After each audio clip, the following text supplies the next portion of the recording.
علیکم۔ تو جیسے کل ہم نے سورہ بقرہ کی 15 آیات مکمل کر لی ہے، تو آئیے آج اس کے آگے سے شروع کرتے ہیں۔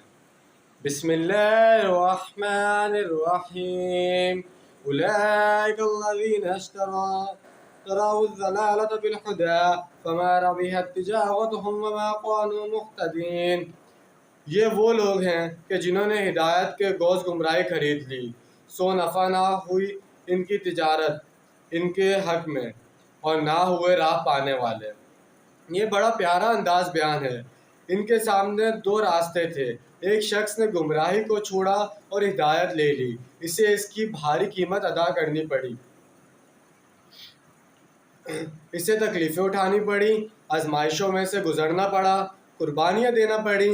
اس نے سب کچھ منظور کیا اور ہدایت لے لی، جبکہ ایک شخص نے ہدایت دے کر گمراہی لے لی۔ آسانی تو ہو گئی، فوری تکلیف سے تو نجات مل گئی، دونوں طرف سے اپنے مفادات کو بچا لیا، لیکن حقیقت میں سب سے زیادہ گھاٹے کا سودا یہی ہے۔ ذبیح یربح کے معنی ہے تجارت وغیرہ میں نفع اٹھانا، جو ایک صحیح اور جائز نفع ہے، جبکہ ربا مادہ سے ربا یربو کے معنی بھی مال میں اضافہ اور بڑھوتری کے ہیں، لیکن وہ حرام ہے۔ تجارت کے اندر جو نفع ہو جائے وہ ربح ہے، جو جائز نفع ہے۔ اپنا مال کسی کو قرض دے کر اس سے سود وصول کرنا ربا ہے، جو حرام ہے۔ اب یہاں دو بڑی پیاری تمثیلیں آ رہی ہیں۔ پہلی تمثیل کفار کے بارے میں ہے اور دوسری تمثیل منافقین کے بارے میں۔ مثلهم كمثل الذين استوقدوا نارا ولما أضاءت ما حوله ذهب الله بنورهم وتركهم في ظلمات لا يبصرون۔ ان کی مثال ایسی ہے جیسے ایک شخص نے آگ روشن کی، پھر جب اس آگ نے سارے ماحول کو روشن کر دیا تو اللہ نے ان کا نور بصارت سلب کر لیا اور چھوڑ دیا ان کو ان اندھیروں کے اندر کہ وہ کچھ نہیں دیکھتے۔ یہاں ایک شب تاریک کا نقشہ کھینچا جا رہا ہے۔ علامہ اقبال کے الفاظ میں، اندھیری شب ہے جدا اپنے قافلے سے ہے تو، تیرے لیے ہے میرا شعلہ نوا قندیل۔ اندھیری شب ہے، قافلہ بھٹک رہا ہے۔ کچھ لوگ بڑی ہمت کرتے ہیں کہ اندھیرے میں بھی ادھر ادھر سے لکڑیاں جمع کرتے ہیں اور آگ روشن کر لیتے ہیں، لیکن عین اس وقت جب آگ روشن ہوتی ہے تو کچھ لوگوں کی بینائی سلب ہو جاتی ہے۔ پہلے وہ اندھیرے میں اس لیے تھے کہ خارج میں روشنی نہیں تھی، اب بھی وہ اندھیرے ہی میں رہ گئے کہ خارج میں تو روشنی آ گئی مگر ان کے اندر کی روشنی گل ہو گئی، ان کی بصارت سلب ہو گئی۔ یہ مثال ہے ان کفار کی جو اسلام کی روشنی پھیلانے کے باوجود اس میں محروم رہے۔ محمد رسول صلی اللہ علیہ وسلم کی آمد سے پہلے ہر سو تاریکی چھائی ہوئی تھی، کوئی حقیقت واضح نہیں تھی۔ قافلہ انسانیت اندھیری شب میں بھٹک رہا تھا۔ محمد رسول اللہ صلی اللہ علیہ وسلم تشریف لائے اور انہوں نے آگ روشن کر دی، اس طرح ہدایت واضح ہو گئی، لیکن کچھ ضد، تعصب، تکبر یا حسد کی بنیاد پر کچھ لوگوں کے اندر کی بینائی زائل ہو گئی، چنانچہ وہ تو ویسے کے ویسے بھٹک رہے ہیں جیسے پہلے اندھیرے میں تھے، ویسے ہی اب بھی اندھیرے میں ہیں۔ روشنی میں آنے والے تو ہیں جن کا ذکر سب سے پہلے المتقین کے نام سے ہوا ہے۔ صم بکم فہم لا یرجعون، یہ بہرے ہیں، گونگے ہیں، اندھے ہیں، سو اب یہ انہیں لوٹیں گے، اب نہیں لوٹیں گے۔ صم بہرے کو کہتے ہیں، اسم بہرے کو کہتے ہیں، سم اس کی جمع ہے۔ اب کم گونگے کو کہا جاتا ہے، بکم اس کی جمع ہے۔ امیوں اندھے کو کہا جاتا ہے، امیوں اس کی جمع ہے۔ فرمایا کہ یہ بہرے ہیں، گونگے ہیں، اندھے ہیں، اب یہ لوٹنے والے نہیں ہیں۔ یہ کون ہیں؟ ابو جہل، ابو لہب، ولید بن مغیر اور عقیہ ابن ابی معیط، سب کے سب ابھی زندہ تھے جب یہ آیت نازل ہو رہی تھی۔ یہ سب تو غزوہ بدر میں واصل جنم ہوئے ہیں جو سن 2 ہجری میں ہوا، تو یہ لوگ اس مثال کا مصادق کامل تھے۔ آگے اب دوسری مثال بیان کی جا رہی ہے۔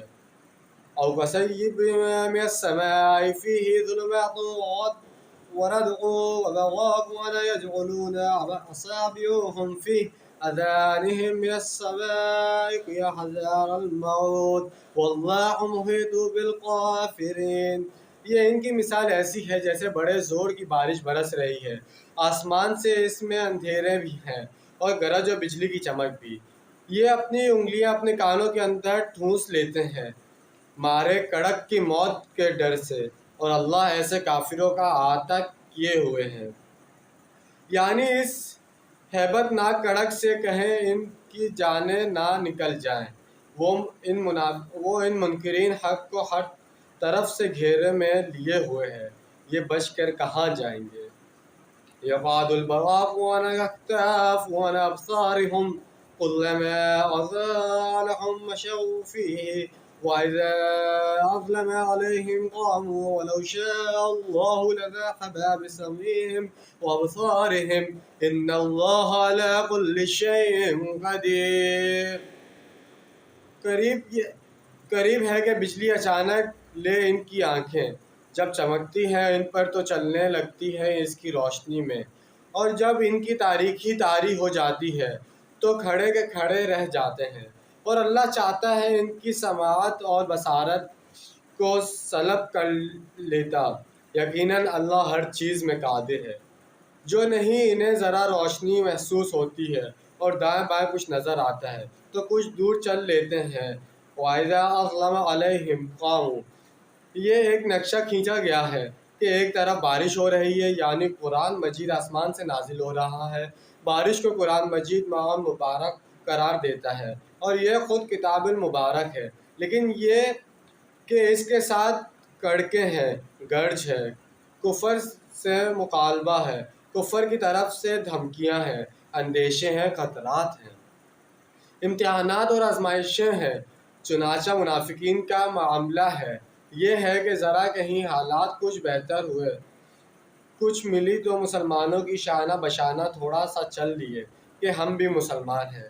جب وہ دیکھتے ہیں کہ حالات کچھ پرسکون ہیں، کسی جنگ کے لیے بلایا نہیں جا رہا، تو بڑھ چڑھ کر باتیں کرتے ہیں اور اپنے ایمان کا اظہار بھی کرتے ہیں، لیکن جیسے ہی کوئی آزمائش آتی کھٹک کر کھڑے کے کھڑے رہ جاتے ہیں۔ وَلَوْ شَاءَ اللَّهُ لَذَهَبَ بِسَمْعِهِمْ وَأَبْصَارِهِمْ، لیکن اللہ کا قانون یہی ہے کہ وہ فوری گرفت نہیں کرتا۔ اس نے انسان کو ارادے اور عمل کی آزادی دی ہے۔ تم اگر مومن صادق بن کر رہنا چاہتے ہو تو اللہ تعالیٰ اس روشنی کو تمہارے لیے آسان کر دے گا، اور اگر تم نے اپنے تعصب یا تکبر کی وجہ سے کفر کا راستہ اختیار کیا تو اللہ اسی کو تمہارے لیے کھول دے گا، اور اگر تم بیچ میں لٹکنا چاہتے ہو تو لٹکتے رہو۔ اللہ تعالیٰ نہ کسی کو جبر حق پر لائے گا اور نہ ہی کسی کو جبرہ باطل کی راہ پر لے کر جائے گا، اس لیے کہ اگر جبر کا معاملہ ہو تو پھر امتحان کیسا؟ پھر تو جزا و سزا کا تصور غیر منطقی اور غیر معقول ٹھہرا ہے۔ ان اللہ علی کل شیء قدیر۔